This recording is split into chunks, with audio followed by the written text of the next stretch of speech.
और इस बीच रांची से बड़ी खबर है, जहां फुटबॉल में झारखंड की लड़कियों का डंका बजा है। झारखंड की 2 लड़कियों का चयन किया गया है। तो फुटबॉल में झारखंड का डंका बजा है, 2 लड़कियों का चयन हुआ है। Senior national women's football team में इन दोनों लड़कियों का चयन हुआ है। अष्टम उरांव और सुमति कुमारी का चयन हुआ है। सीनियर नेशनल विमेंस टीम में इनका चयन हुआ है। तो 2 लड़कियां अष्टम उरांव और सुमति कुमारी का चयन इसमें हुआ है। गुमला की रहने वाली दोनों फुटबॉलर हैं।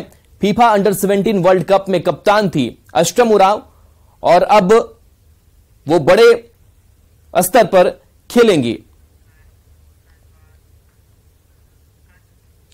धनबाद में पति की धोखेबाजी की शिकार महिला आज दर-दर भटकने को मजबूर है। 8 साल तक लिव इन रिलेशन में रहने के बाद सीधा ब्रह्मडीहा की सुजीत तिवारी ने दुखनी कुमारी से शादी रचाई थी, लेकिन शादी के 4 महीने बाद उसे छोड़कर चला गया।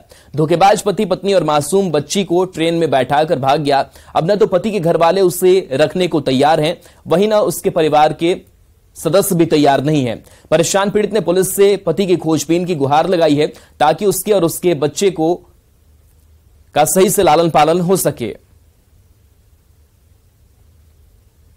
जाके थाना में एफआईआर किए हैं मेरे पति के खिलाफ, जो हमको बीच रास्ते में छोड़ के चल गए। हम लोग का रिलेशनशिप 8 साल से चल रहा था और शादी भी हुआ, एक बच्ची भी है। उसके बाद वो छोड़ के चल गए। ना तो उसका घर वाला घुसने दे रहा है, ना तो मेरा इंसाफ हो रहा है।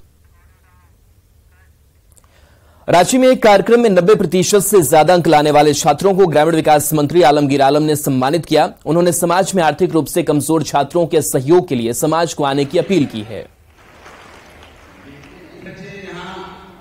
तौर पर पहले तो उन लोगों को हम आपके माध्यम से धन्यवाद देना चाहेंगे इस काम के लिए, और समाज के तमाम लोगों को भी इस काम के लिए आगे बढ़ाना। वीकर जो लोग हैं, जो कभी भी नहीं सोचा था कि हम 98% ला पाएंगे, तो उसके लिए भी इन लोगों ने जो व्यवस्था किया है।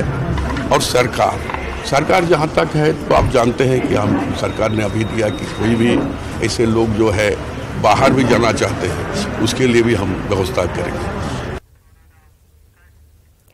कांग्रेस विधायक शिल्पी नेहा तिर्की ने बीजेपी पर निशाना साधा है। शिल्पी नेहा तिर्की ने कहा है कि आदिवासी समाज के साथ घटित घटना पर मौन रहने वाली बीजेपी एसटी सीट जीतने की रणनीति बना रही है।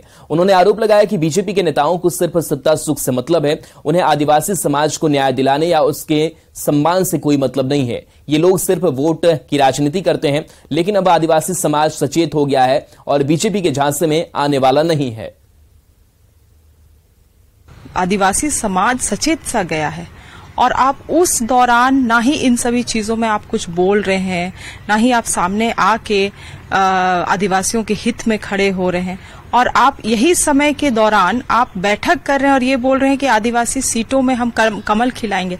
इसका मतलब ये है कि केवल आप सत्ता के ये हो गए हैं, पावर में केवल आपको पावर से मतलब है, केवल सत्ता से मतलब है। जमीनी स्तर में आदिवासियों को न्याय मिले, सम्मान मिले, उससे कोई मतलब नहीं है।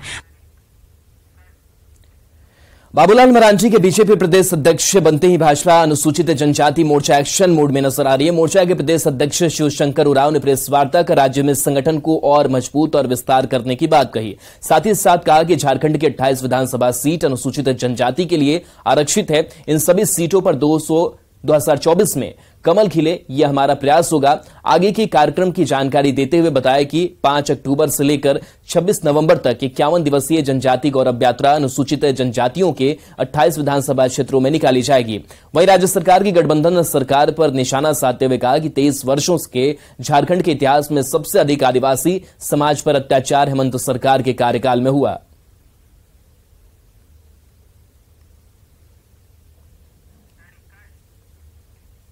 रांची में उत्पाद विभाग ने गुप्त सूचना के आधार पर पिकअप वैन को पकड़ा। दरअसल उत्पाद विभाग को गुप्त सूचना मिली थी कि एक पिकअप वैन अवैध शराब की खेप को लेकर खूंटी की तरफ जा रहा है, जिसके बाद कार्रवाई करते हुए करीब 4 लाख रुपए की 135 पेटी अवैध विदेशी शराब को जब्त कर लिया गया। साथ ही 2 आरोपियों को भी गिरफ्तार किया गया। दोनों ही आरोपी ओडिशा राज्य के हैं। बता दें कि अरुणाचल प्रदेश में बिकने वाली शराब को ये दोनों आरोपी रांची और आसपास के जिलों में खपाने का काम किया करते थे। फिलहाल दोनों आरोपियों से पूछताछ की जा रही है।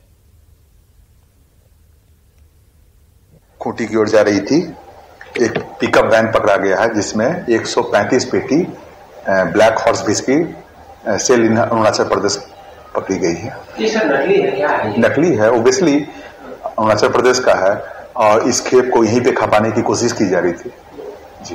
इसका बाजार मूल्य क्या? लाख के लगभग होगा इसका। जमशेदपुर के जुबली पार्क की तरह ही अब घाटशिला के कीताडी में जुबली पार्क बनेगा। वन विभाग की ओर से इसकी पहल की जा रही है। वन विभाग की ओर से मनाए जा रहे वन महोत्सव में टीएफओ के साथ घाटशिला विधायक ने इसकी घोषणा की। घाटशिला के बुरुडी डैम में पर्यटकों के लिए एक बेहतरीन गेस्ट हाउस और कीताडी में जमशेदपुर के तर्ज पर जुबली पार्क जैसा पार्क बनाया जाएगा। टीएफओ ने बताया कि इको टूरिज्म के बुरुडी डैम पर 2 मंजिला मॉडल गेस्ट हाउस बनेगा जिसमें सारी सुविधा मौजूद रहेगी। वहीं कीताडी में वन विभाग की जमीन पर पार्क बनेगा जिसमें फुटबॉल मैदान के साथ ही बच्चों के लिए पार्क, जिम और रंग बिरंगे फूल के पौधे लगाए जाएंगे। हमारे बुरुडी डैम में गेस्ट हाउस को भी और हमारे किताडी डैम में किताडी में जो पार्क बनेगा उसके साथ साथ और मेरे विधानसभा में कई पर्यटन स्थल है, छोटे छोटे पर्यटन स्थल है, सभी पर कार्य में चल रही है। लेकिन ये बहुत जल्द यहाँ की जनता को ये एक सौगात के रूप में मिलेगा। यहाँ बुरुडी डैम के आसपास कुछ फॉरेस्ट लैंड है जिसमें कि हम एक गेस्ट हाउस प्रपोज कर रहे हैं। इस गेस्ट हाउस में सारी फैसिलिटीज जो होनी चाहिए विद स्विमिंग पूल एंड जो अभी मॉडर्न फैसिलिटीज है सभी रहेंगे। ये 2 फ्लोर का गेस्ट हाउस होगा और हमने इसका डीपीआर तैयार कर लिया है। बहुत जल्दी इसमें काम शुरू होगा। अब ग्रामीण क्षेत्र में भी जमशेदपुर के जुबली पार्क का नज़ारा आपको देखने को मिलेगा। वन महोत्सव चल रहा है। वन विभाग की ओर से शुरू ग्रामीण क्षेत्र में कई जगह वन महोत्सव बनाए जा रहे हैं और इसी वन महोत्सव पे घाटशिला के विधायक रामदास सोरेन और जमशेदपुर डीएफओ ममता प्रियदर्शी ने यह घोषणा की है कि ठीक जमशेदपुर के तर्ज पर जिस तरह जमशेदपुर में जुबली पार्क का नज़ारा है वह नज़ारा घाटशिला के कालचित्री के क्षेत्र में देखने को मिलेगा। बड़े पैमाने पर वहाँ पर पार्क बनाए जा रहे हैं, बड़े पैमाने पर वहाँ पर सौंदर्यीकरण किए जा रहे हैं और जिस तरह जुबली पार्क का नज़ारा है जैसा कि आप देख सकते हैं कि जुबली पार्क में जो नज़ारा आपको यहाँ पर देखने को मिलता है, यहाँ पार्क है, यहाँ पर कई तरह के फूल हैं, यहाँ पर सौंदर्यीकरण का नज़ारा है। लोग यहाँ पर घंटों अपने परिवार के साथ में यहाँ आकर एंजॉय करते हैं और यही एंजॉय का जो आनंद है अब यह घाटशिला के कालचित्री में आपको मिलेगा और वहाँ भी वन विभाग इसकी पूरी तरह की तैयारी कर रही है। पूरी तरह कई करोड़ों की लागत से कालचित्री के इलाके पे वहाँ पर तालाब का सौंदर्यीकरण होगा, पार्क वहाँ पर बनेंगे।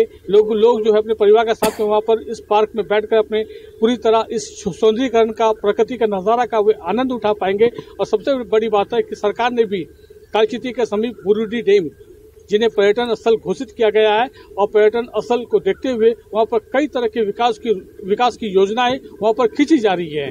प्रभंजन कुमार, न्यूज़ 18 जमशेदपुर।